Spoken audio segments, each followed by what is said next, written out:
ये कैसी आफत की? जी हाँ, उस आफत की आज हम बात करेंगे जो कि कुदरती है। आज मुल्क भर से कई तस्वीरें सामने आई हैं। हादसों की वजह से कई लोगों की मौत हो चुकी है, तो बादल फटने और दीगर कुदरती आफत की वजह से कई लोग लापता हो गए हैं। हालांकि इंतजामिया की जानिब से उनकी तलाश जारी है, लेकिन ऐसे हादसात में लापता हुए लोगों को बचाना आसान नहीं होता। कुछ ऐसे ही मामले जम्मू कश्मीर के किश्तवाड़ से सामने आए हैं, जहां पर बादल फटने से बड़ा हादसा हुआ है, जिसमें अब तक 4 लोगों की लाशें बरामद की जा चुकी है, जबकि 36 लोग अभी भी लापता बताए जा रहे हैं।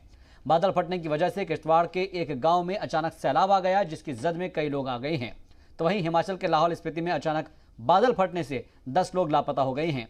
वहां से अब तक 7 लोगों की लाशें बरामद कर ली गई है, जबकि बाकी के 3 लोगों की तलाश अब भी जारी है। इसी तरह से कुल्लू, चंबा, शिमला, किन्नौर, देहरादून जैसे मकामात पर भी कई जगह पर तबाही देखने को मिल रही है। आज हम इसी मुद्दे पर बात करेंगे कि आखिर ये तबाही क्यों आती है और सरकार इससे बचने के लिए क्या इंतजाम करती है और क्या वो इंतजाम जमीन पर उतर पा रहे हैं या नहीं। इन तमाम चीजों पर हम समझने की कोशिश करेंगे। हमारे साथ तमाम खास मेहमान जुड़ रहे हैं।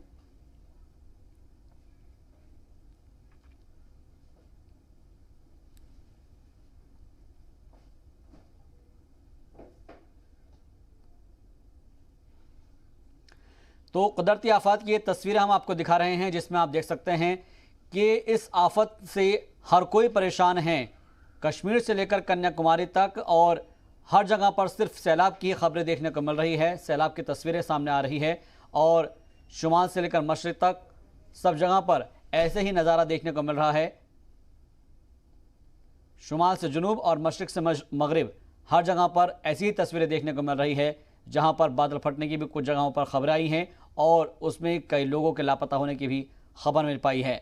जाहिर सी बात है कि इस कुदरती आफत से बचने के लिए हमें तरीका ढूंढना होगा और इसके पीछे की वजूहात को तलाशने की कोशिश हम करेंगे और ये समझने की भी कोशिश करेंगे अपने जो हमारे साथ पैनलिस्ट जुड़ेंगे कि आखिर इसके पीछे की वजूहात क्या है, इसको कैसे रोका जा सकता है।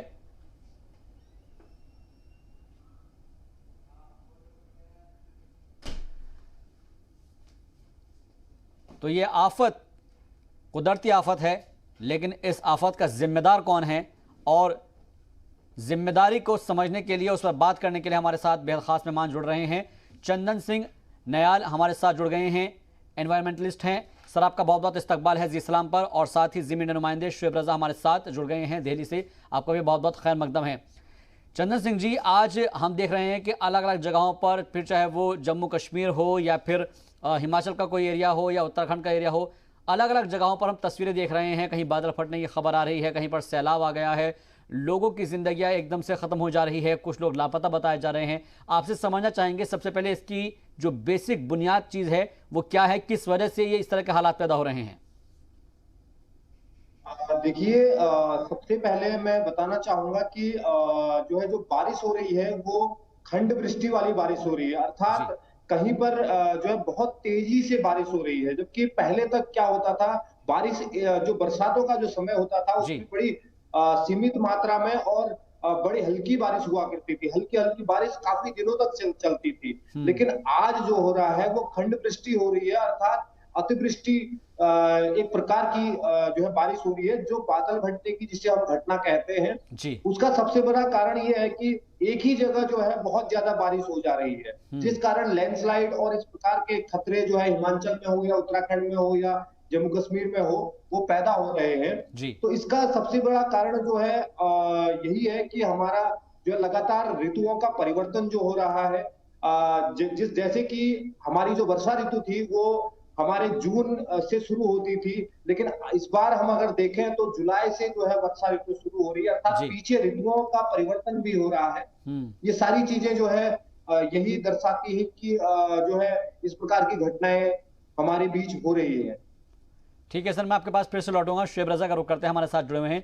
शुएब, बहुत अलग अलग मकामात पर हमने देखा है कि आज कुछ लोगों के गुमशुदा होने की खबर आई है, लापता हो गए हैं, कुछ लोगों की ज़िंदगी इसमें चली गई है। आपसे समझना चाहेंगे कौन कौन से मकामात पर इस वक्त कैसा सूरत हाल है, और ख़ासतौर पर अगर हम बात करें तो राष्ट्र राजधानी दिल्ली की, यहाँ पर भी बारिश के हालात बने हुए हैं।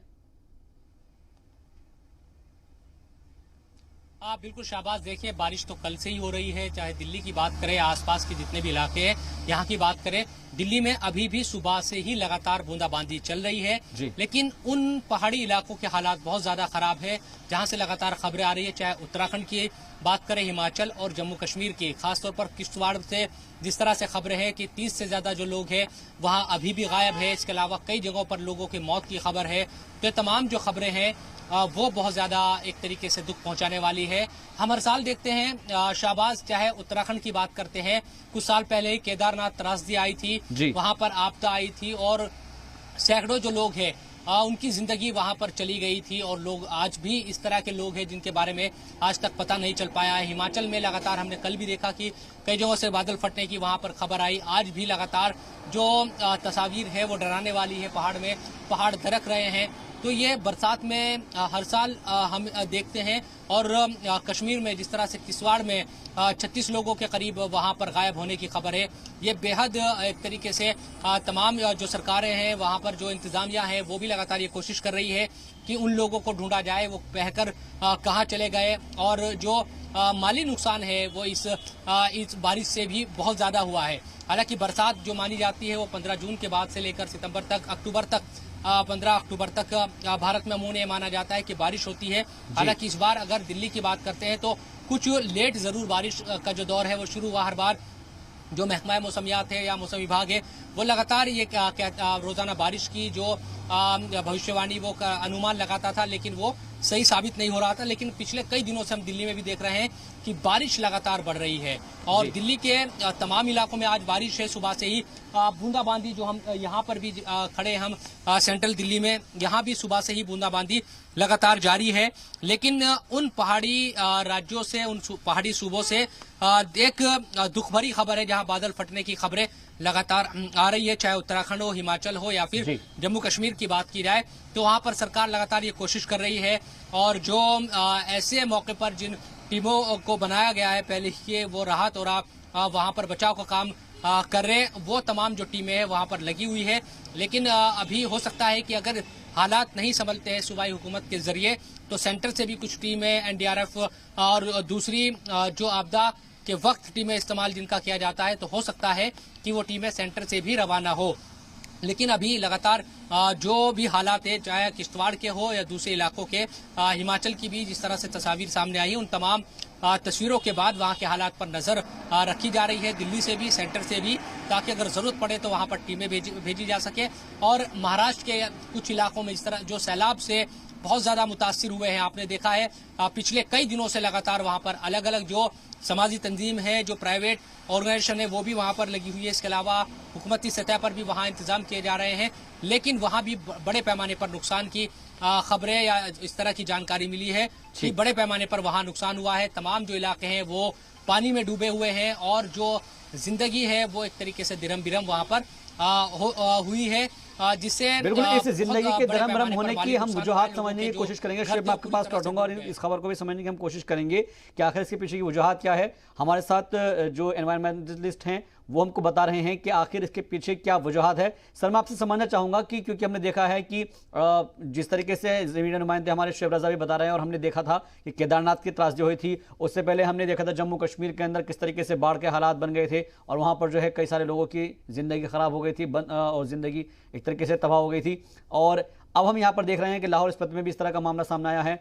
मैं इसकी असल वजह समझने की कोशिश कर रहा हूं कि जो पर्यावरण में चेंज हो रहा है, एनवायरनमेंट में चेंज हो रहा है, उसकी वजूहात हमें तलाशनी होगी।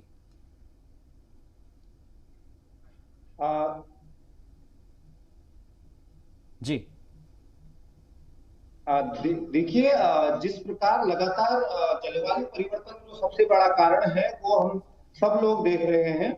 और लगातार जो बारिश का पानी है उसको पहाड़ों में या हम पहाड़ी क्षेत्रों में जो रोकने का जो प्रतिबंध पहले तक किया जाता था या होता था, वो जो है बहुत कम हो चुका है, जिसके कारण बाढ़ जैसी समस्याएं पैदा हो रही हैं। साथ ही जो पहाड़ी क्षेत्र है वहां पर जो है, जो वहां पर की भूमि है वो आग के कारण जो है धीरे धीरे कच्ची होती जा रही है, जो लैंडस्लाइड का सबसे बड़ा खतरा बन रहा है। आज उत्तराखंड की अगर हम लोग बात करें तो उत्तराखंड में हम लोग देखते हैं कि पिछले कई वर्षों से जो है लगातार उत्तराखंड के जंगल जल रहे हैं, जिस कारण उत्तराखंड की जो पहाड़ी क्षेत्र है उनकी मिट्टी कमजोर होती है, उसके बाद फिर वो जो है बारिश जब होती है तो वो लैंडस्लाइड का एक बहुत बड़ा खतरा होता है। और साथ ही जो है जो हमारे जो डेंस फॉरेस्ट थे, हमारे जो घने जंगल थे जो मिट्टी को पकड़े रखते थे, रोके रखते थे, वो जंगल धीरे-धीरे हमारे, चाहे वो हिमाचल हो या उत्तराखंड हो या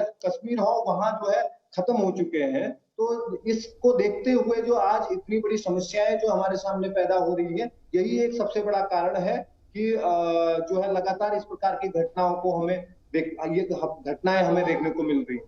जी, क्योंकि सर मौसम चेंज के ऊपर हम बात कर रहे हैं, जिस तरीके से आपने भी बताया है कि जो हमारी ऋतुएं हैं वो एक तरीके से खिसक गई है। पहले हम देखते थे कि पहले ही बारिश हो जाया करती थी, मानसून जल्दी आ जाता था। अब अचानक से लगातार इसमें हम देख रहे हैं कि देरी होती चली जा रही है। हाल ही के दिनों के अंदर हमने देखा है दिल्ली एनसीआर में भी काफ़ी दिनों बाद जो है बारिश होनी शुरू हुई थी। और ऐसे में क्या लगता है कि कुछ जगहों पर बारिश नहीं होती है और कुछ जगह पर हालात ऐसे पैदा हो जाते हैं कि वहाँ पर बादल फटने की खबर आती है, सारा का सारा पानी एक साथ जहाँ वहाँ पर सैलाब के तौर पर आ जाता है। क्या हम इसे मानकर चले कि ये हमारी कुछ खामियां हैं, हमारी कुछ गलतियां हैं? बिल्कुल, ये हमारी ही गलतियां हैं। और क्योंकि देखिए, मैं जहां तक है मैं हिमालयी क्षेत्र पर ज्यादा जो है सोचता हूं और विचार करता हूं, उस पर मैंने ध्यान भी दिया है। हिमालयी क्षेत्र की जो बुग्याल होते थे उन पर जो है आज से लगभग 10 साल पहले, 15 साल पहले की अगर हम बात करें तो बहुत छोटी छोटी बूंदों की बारिश हुआ करती थी, वहां तेज बारिश नहीं हुआ करती थी। और आज की डेट में क्या है कि हमारे बुग्यालों पर भी जो है बड़ी बड़ी बूंदों वाली बारिश हो रही है, जो सबसे बड़ा खतरा है। तो ये कहीं ना कहीं परिवर्तन है और प्रकृति के साथ अनियंत्रित जो हम लोग दोहन कर रहे हैं, छेड़छाड़ कर रहे हैं, जो प्रदूषण जो हो रहा है, उस कारण जो है लगातार इस प्रकार की समस्याएं हमारे बीच पैदा हो रही हैं।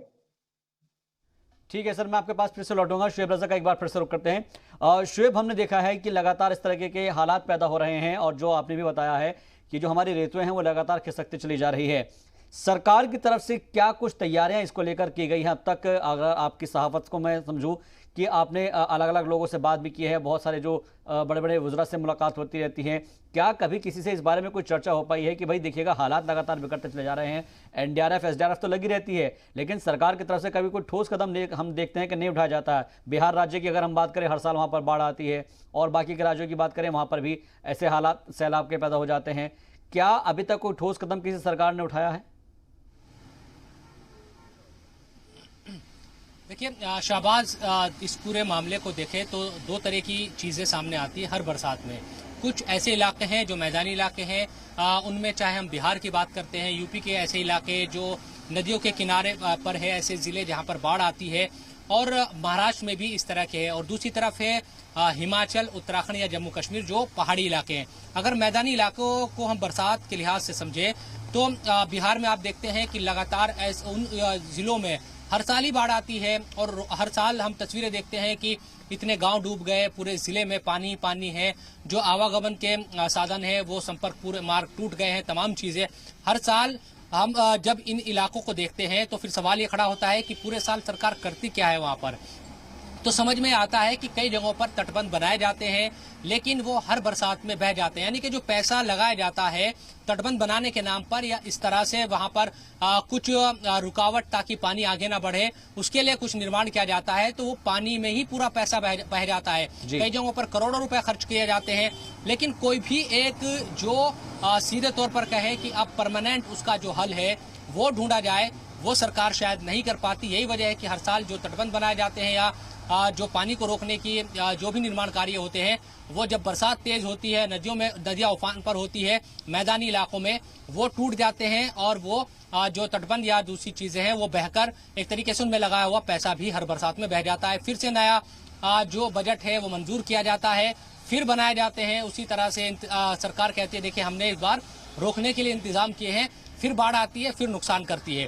ये तो मैदानी इलाकों का खेल है। हालांकि कई जगहों पर हम ये भी देखते हैं कि परमानेंट इंतजाम किए गए हैं सरकार की तरफ से, लेकिन बड़े पैमाने पर जिस तरह से एक योजनाबद्ध तरीके से इस सिलसिले में काम करने की जरूरत थी, जिस तरह से चाहे महाराष्ट्र हो, बिहार हो, उत्तर प्रदेश के जो नदियों के पास यानी कि तटीय जो इलाके हैं जहाँ पर हमेशा बाढ़ से बहुत बड़ा नुकसान होता है, तो वहाँ उस तरह के इंतजाम सीधे तौर पर नहीं किए जाते।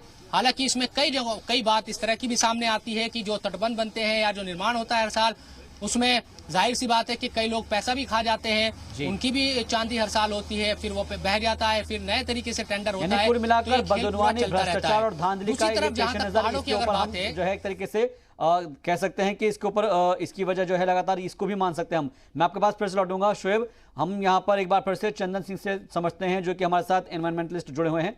उनके पास भी हम जाएंगे। फारूक वानी का पहले रुख कर लेते हैं। फारूक वानी हमारे साथ जुड़ गए हैं श्रीनगर से।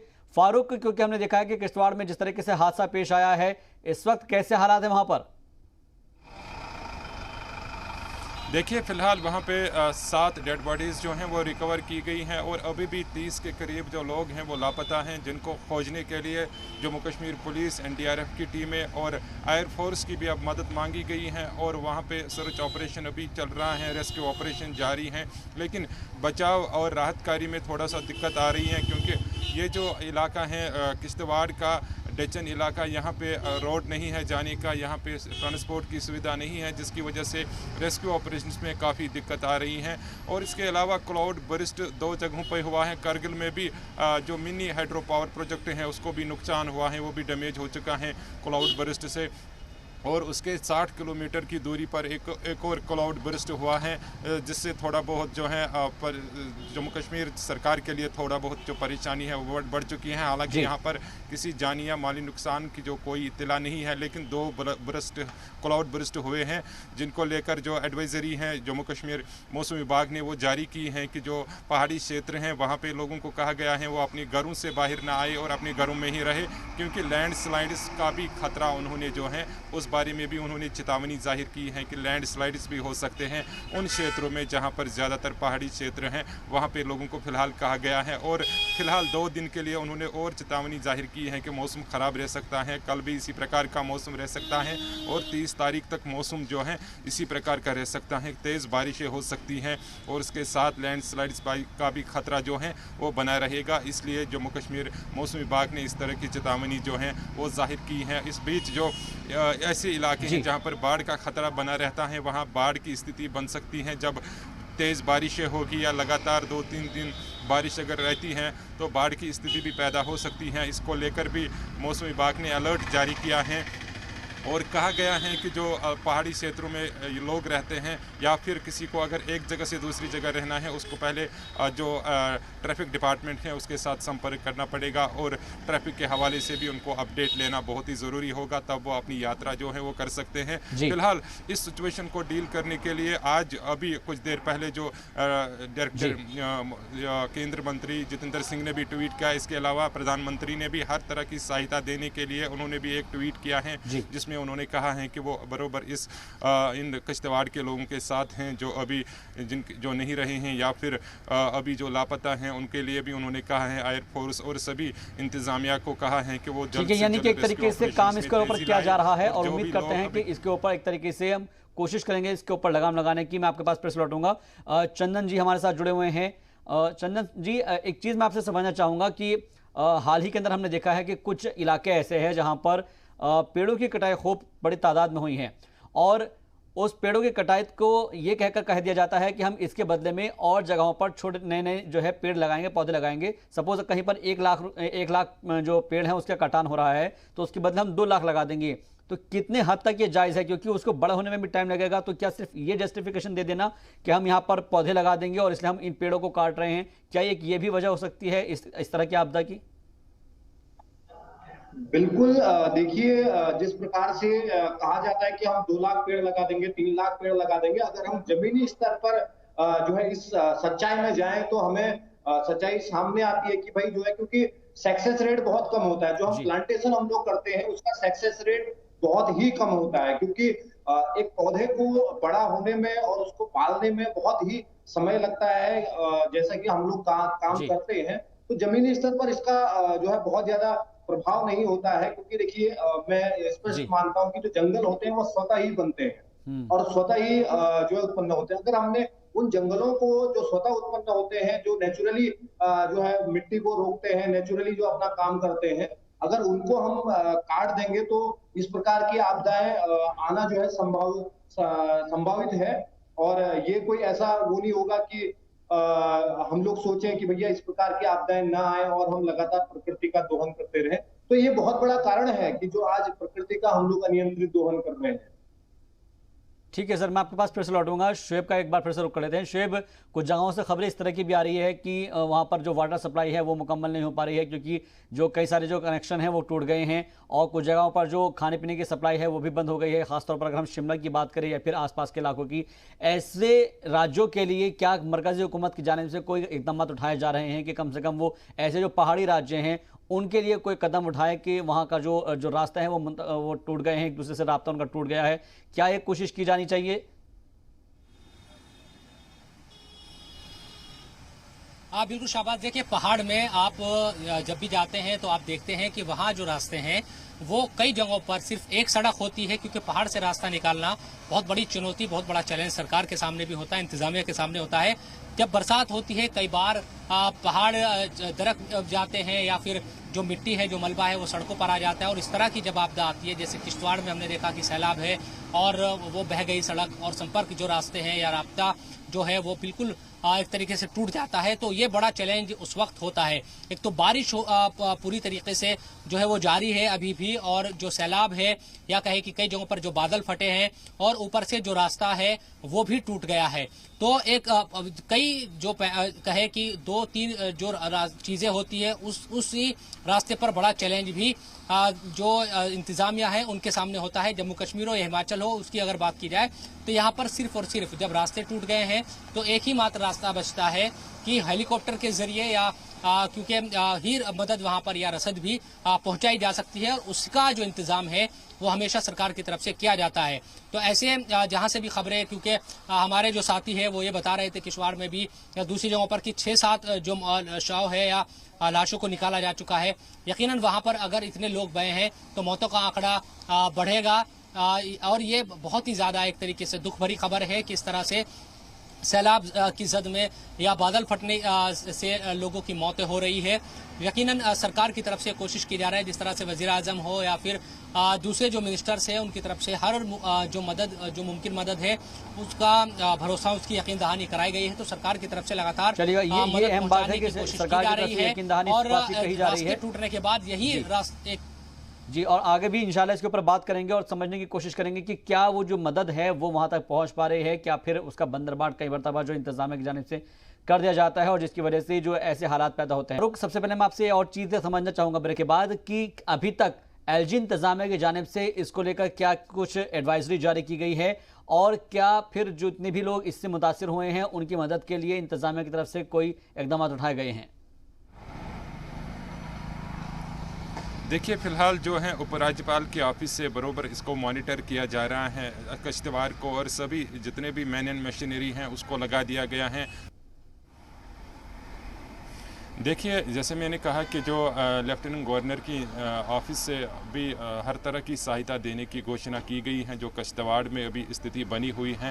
हालांकि अभी हमारे पास जो जानकारी आ रही है उसके अनुसार कहा जा सकता है कि तेज़ बारिशों के चलते अभी जो बचाव कार्य हैं उसमें थोड़ा बहुत दिक्कत आ रही हैं, और 21 ऐसे मकान हैं जो पूरी तरह से तबाह हो पहुंचा है, और जो इंजर्ड हैं 17 लोग, उनको फ़िलहाल जो है उपचार के लिए अस्पताल में ले लिया गया है। और एयरफोर्स की भी अब मदद मांगी जा रही है, जो कि एयरफोर्स की टीम है वहां पे भी पहुंच रही है ताकि जो बचाव कार्य हैं उसमें तेज़ी लाई जाए। एनडीआरएफ की टीम भी वहां पे पहुंच चुकी है और सुबह से ही वो अपने इस कार्य में जुट चुकी है। श्रीनगर से भी एनडीआरएफ की टीम सुबह भी रवाना की गई थी, और लगातार प्रयास किए जा रहे हैं कि जो अभी इंजर्ड लोग हैं वहाँ पे उनको सुरक्षित स्थान की ओर लिया जाए। लेकिन दिक्कत ये आ रही है कि जिस तरीके से क्लाउड बर्स्ट हुआ है, पानी इतना तेज़ बहाव से बह रहा है कि वहाँ राहत कार्य में भी अब दिक्कतें आ रही हैं। लेकिन लेफ्टिनेंट गवर्नर ने पूरी सहायता देने की घोषणा की है, जितने भी अभी वहाँ पे ज़रूरत पड़ती है, और केंद्र सरकार की ओर से भी सहायता देने की जो घोषणा की गई है, चाहे वो प्रधानमंत्री हैं या फिर केंद्र मंत्री डॉक्टर जितेंद्र सिंह ने भी घोषणा की है ट्वीट के ज़रिए कि जो भी उनसे मुमकिन हो पाएगा और जो भी अभी वहाँ पे ज़रूरत होगी वो उन सब लोगों को दी जाएगी जो अभी उनके प्रियजन हैं या उनके पास, क्योंकि 21 मकान में जो लोग रहते थे उनके अभी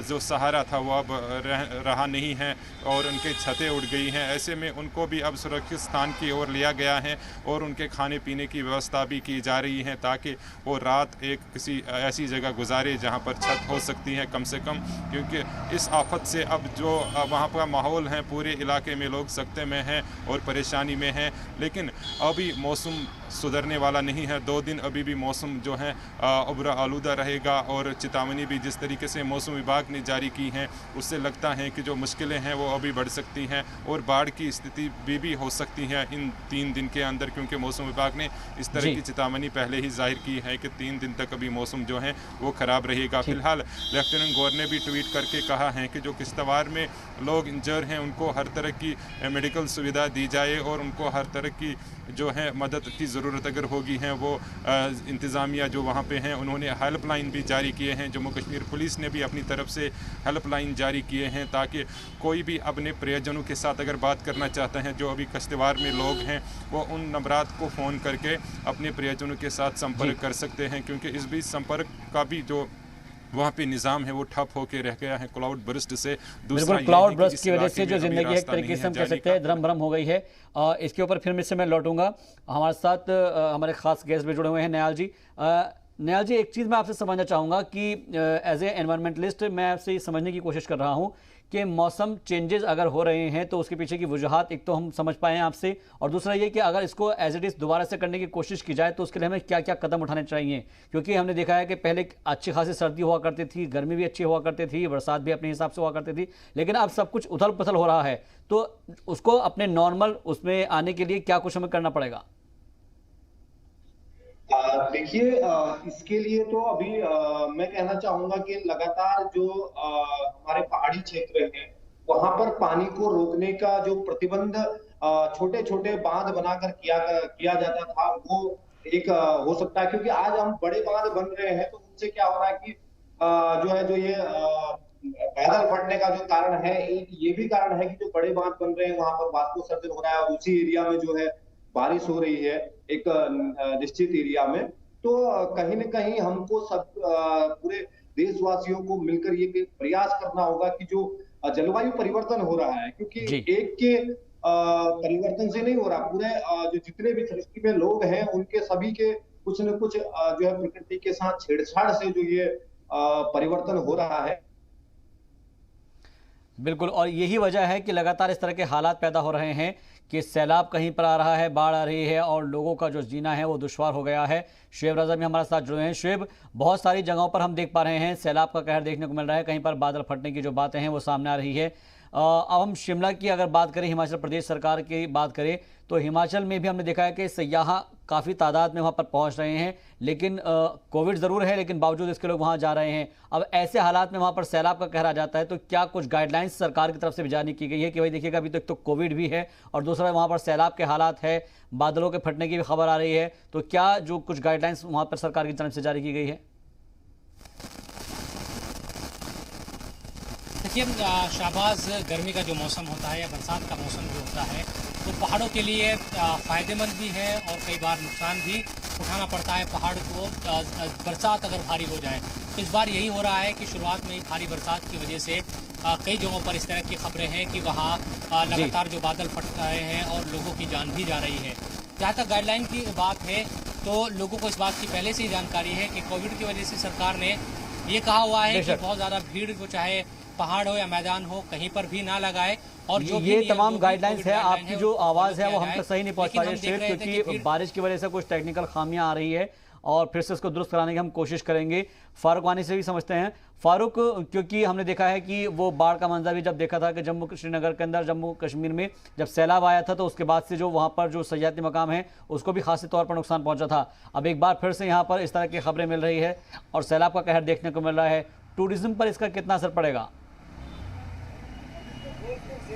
देखिए, निसंदेही जो टूरिज्म विभाग हैं जम्मू कश्मीर में रेड की हड्डी माना जा रहा है। ऐसे में जिस प्रकार से अभी जो मौसम ने करवट ली है, इससे ज़रूर जो टूरिस्ट हैं उस पर असर पड़ेगा और टूरिज़म सेक्टर पर भी भारी असर पड़ने वाला है, क्योंकि यही एक महीना होता है जिसमें ज़्यादातर जो पर्यटक हैं वो जम्मू कश्मीर के जो पर्यटन स्थल हैं वहाँ जाना चाहते हैं, वहाँ अपने पल गुजारना चाहते हैं, लेकिन जिसमें इस रंग में जो बीघा पड़ गया है इस मौसम के कारण कहीं ना कहीं अब उस पर सीधे तौर पर असर पड़ेगा। क्योंकि दूसरी तरफ जो मौसम एडवाइज़री जारी की गई है कि अभी आने वाले दिनों में जिस प्रकार का मौसम रहेगा और अगर बाढ़ जैसी स्थिति बनती है तो ज़रूर टूरिज़म विभाग पर इसका असर पड़ेगा और टूरिज़म सेक्टर से जितने भी लोग जुड़े हों, चाहे वो शिकारा वाला हैं, होटलर्स हैं, ट्रैवल एजेंट्स हैं, टूर ऑपरेटर्स हैं, वो प्रभावित हो सकते हैं। और आने वाले 1 महीने 2 महीने भी अभी टूरिज़म के लिहाज से बहुत ही महत्वपूर्ण माने जा रहे हैं, जिसमें ज़्यादातर संख्या जो पर्यटकों की हैं वो जम्मू कश्मीर में रहती हैं। ऐसे में अब मौसम अगर ऐसे ही रहा तो उस पर असर पड़ेगा, लेकिन इस बीच अगर मौसम सुधार आता है तो कहीं ना कहीं पर्यटकों के लिए वो अच्छी बात है, क्योंकि मौसम पहले से काफ़ी जो है गर्म मौसम था और 33 साल का रिकॉर्ड तोड़ा था, जब यहाँ पे 1 दिन पहले जो है गर्मी थी रात के दौरान और दिन में भी दर्ज हरारत काफ़ी ज़्यादा था। उसके चलते अब पर्यटक भी चाहते थे कि मौसम में सुधार हो जाए, लेकिन मौसम में तो सुधार हुआ, लेकिन कहीं ना कहीं अब इसमें चिंताएं भी बढ़ गई हैं। जब तक कि 30 तारीख का जो दिन है वो नहीं निकलता है तब तक अभी कहना जो है नामुमकिन है, क्योंकि हालात ऐसे लग रहे हैं कि पानी का जो जल स्तर है वो भी थोड़ा सा जो है बढ़ रहे हैं। हालांकि श्रीनगर में अभी इस प्रकार की कोई स्थिति नहीं है, या घाटी में अभी जितने भी बड़े जो तालाब हैं या फिर बड़े जो नदियां हैं उनमें अभी पानी का जो बहाव है वो कम है, लेकिन मौसम विभाग और जो फ्लड कंट्रोल डिपार्टमेंट है उन्होंने कहा है कि अगर मौसम में ख़राबी हो सकती है, मज़ीद तेज़ बारिशें अगर होगी तो बाढ़ की स्थिति पैदा हो सकती हैं, जिसके लिए उन्होंने मैन एंड मशीनरी को तैयार रखा है ताकि आपातकालीन स्थिति में उसका प्रयोग किया जाए। जी ठीक है, आप हमारे साथ बने रहिए। शुएब रज़ा के पास एक बार फिर से रुख करते हैं, लेकिन उससे पहले हम यहाँ पर न्याल साहब से समझना चाहेंगे। न्याल जी, क्योंकि आप जानकारी दे रहे थे और क्योंकि समझने की भी आपसे कोशिश कर रहे हैं कि ऐसे वाक़ये जो लगातार पेश आ रहे हैं, आपने बताया कि अलग अलग इसकी वजूहात हो सकती है, लेकिन जब इस तरह के मामले पेश आते हैं तो आमतौर पर एक साधारण इंसान जिसके इलाके में इस तरह की बाढ़ जो है आ रही है, क्योंकि सरकार और इंतज़ामिया लगातार अलग अलग जगहों पर पूरी देखभाल नहीं कर पाता है, तो जो मकामी लोग होते हैं, जो वहाँ के जो लोकलाइट्स होते हैं, उनको क्या कुछ करना चाहिए ताकि उनके जो इलाके हैं वो बाढ़ से महफूज रह सके, वहाँ पर बाढ़ ना पहुँच पाए या फिर उसका खतरा कम हो जाए वहाँ पर? देखिए, सबसे पहले तो हमें खुद से ये प्रयास करना चाहिए कि हमें जो है सुरक्षित जगहों पर हम लोग अपनी व्यवस्था कर सके। तो पहाड़ी क्षेत्रों में बड़ी दिक्कतें हैं, जहां पर शासन प्रशासन के लोग हमारी एनडीआरएफ की टीम या फिर ऐसी जो हमारी टीमें हैं, आपदा की जो टीमें हैं वो नहीं पहुंच पाती है, क्योंकि हम पहाड़ी क्षेत्र से हैं तो हमें इस चीज की जानकारी है। कई बार संचार के माध्यम नहीं हो पाते हैं और लोगों तक जो है सुविधाएं नहीं पहुंच पाती है, लोगों तक नहीं पहुंच पाते। कई ऐसे क्षेत्र हैं, जैसे हम बद्रीनाथ केदारनाथ की आपदा की बात करते हैं, बद्रीनाथ में जो है हमारा जो ऑल वेदर रोड अभी जो है वो पूरा ध्वस्त हो चुका है, तो उसके कई गांव से संपर्क टूट चुका है। तो लोगों तक शासन प्रशासन और आपदा की टीमें जो है नहीं पहुंच पा रही है। तो उसके लिए सबसे पहले हम खुद को सुनिश्चित करना होगा कि हम जो है सुरक्षित स्थानों पर जाएं। अगर इस प्रकार के अलर्ट जो है सरकार की ओर से, मौसम विभाग की ओर से अगर जारी होते हैं तो ये वाकई में बहुत अहम बात आपने बताई है। फारूक वानी, एक चीज़ और आपसे समझना चाहेंगे यहाँ पर कि जो एलजी इंतज़ामिया है, क्या उसकी तरफ से कुछ एडवाइजरी, कुछ गाइडलाइंस भी जारी की गई है कि भाई सयाहों के लिए जो सयाहत हैं, और साथ ही साथ क्या फिर जो इसके अलावा वहाँ के जो इंतज़ामिया हैं उनके लिए जो भी वहाँ पर जो होटल्स चलाते हैं, होटल मालिकान के लिए कि भाई देखिएगा यहाँ पर ऐसा माहौल है तो कम से कम इस बात का ख्याल रखे वो कि जो चूँकि दिशा निर्देश है उसकी पासदारी की जाए?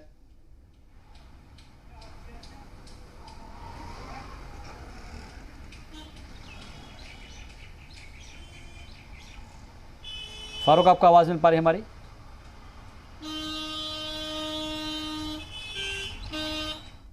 फारूक से भी हमारा राब्ता टूट गया है।